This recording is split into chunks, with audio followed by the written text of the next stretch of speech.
কিন্তু সত্যিকারে যারা বুদ্ধিসম্পন্ন মানুষ তারা সাম্প্রদায়িকতাকে আমল দেন না, তারা আমল দেন উন্নয়নকে, তারা আমল দেন দেশকে কিভাবে এগিয়ে নিয়ে যাওয়া যায়, তারা আমল দেন কিভাবে শান্তি শৃঙ্খলা থাকবে সেটার উপর আমল দেন।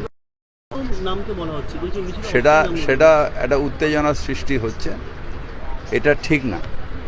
আমরা সবাই শান্তিতে থাকবো, আনন্দের সাথে থাকবো।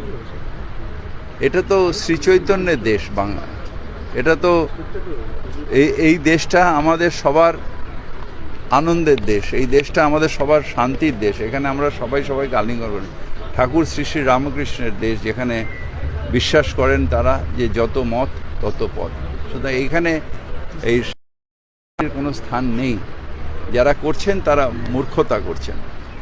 এখানে সবাই মিলে আমরা একসাথে থাকবো এবং সবাই সাহায্য করবো, ভালোবাসবো, আনন্দে থাকবো, এটাই আজকে প্রার্থনা করব।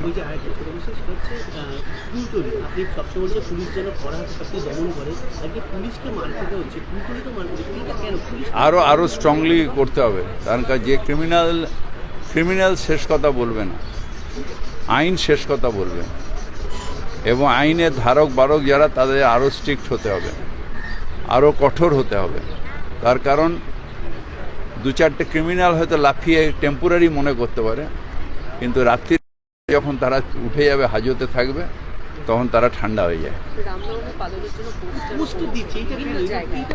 এটা হচ্ছে দেখে এখন একটা নতুন ইস্যু ওরা তৈরি করছে এই সাম্প্রদায়িকতার এতে, কিন্তু এটাতে খুব বেশি লাভ হবে না।